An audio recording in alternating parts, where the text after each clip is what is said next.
Study Section 8. William Shakespeare and his Sonnets.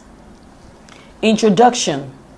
The role of Shakespeare and especially his sonnets will be our focus in this study section. Specifically, we will examine the nature of Shakespeare's poetry and its contribution to English poetry.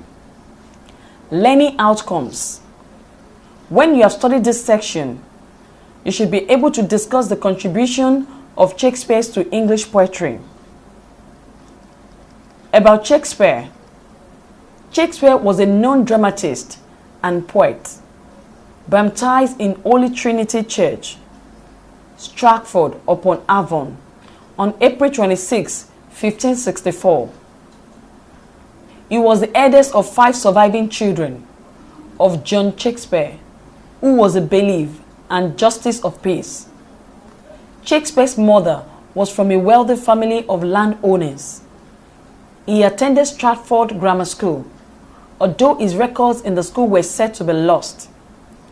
He learned Latin and Greek in the school. On November 1582, he got married to his wife, Annie Hathaway of Shottrey, a village near Stratford. They had a daughter, Susanna, in 1853, and twins, Hamlet and Judith, in 1585. No one knows about his early days in the theatre and his beginning as a writer. The first printed reference to him as an upstart crow who thinks he can compete with university lecturers came from the pamphlet titled Green's Growth Worth of Wit in 1592. However, Shakespeare's involvement in theatre and his establishment in London literary scene was recorded. His longer poems included Venus and Adonis, 1593, and The Rape of Lucre, 1594, are classically inspired narratives. Review of Shakespeare's sonnets. His sonnet was first printed in 1609 by George Eld for Thomas Tope, and this sequence has been maintained for lack of a better one. Akporo Barrow identifies 154 of them. The sonnets are addressed to the young man and the dark lady. Their sequence fall into 2 sections, 1 to 126, which are concerned with the youth, and 127 to 154, which are concerned with the mistress. The sonnets do not have the barely suggested narrative lines of Astrophil and Stella and Spenser's Amorette in the first section. The poet persuades the youth to marry and have children and thereby immortalize him. Up to 126 of the poems also record the relationship between him and the youth, which keeps changing between estrangement and reconciliation. The second section of the poem, 127 to 154, is mainly about the poet and the mistress, and especially about the poet's serious concern on the mistress' infidelity. On the whole, the poems are about love and time. For example, Sonnet 18, Shall I compare thee to a summer's day?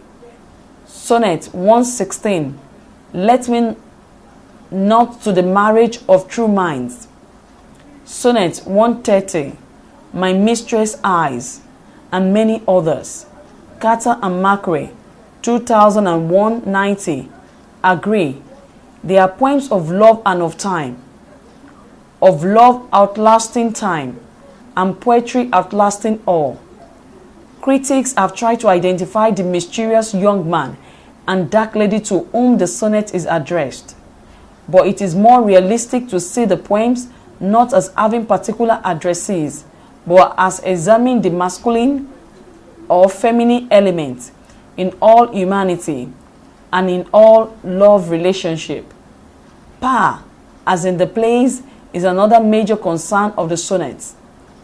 The power of the beloved to command is a microcosm of all power. The suffering of a lover is a symbol of all suffering. Ambiguity is also at the center of his poems. It is not certain whether the I, poet personae, is in love with someone or is being loved by another. The sonnets are written in rhyming pattern A B A B, C D C D, E F E F, G G, which conforms to the Elizabethan style and contradicts the Petrarchan version that had been popular before Shakespeare. The form has been discussed in one of our previous lectures. Most of his sonnets are individualistic in orientation. They are addressed to and concerned with private themes. This accounts for its difficulties and its unanswered questions about the identity of his subjects, like the man right fair or the dark lady. Many of them are concerned with universal issues such as time, death, frame, truth, and memory. Study section summary. We have given a general background to the theme and form of Shakespeare's sonnets in this study section. End of study section 8. Thanks for listening.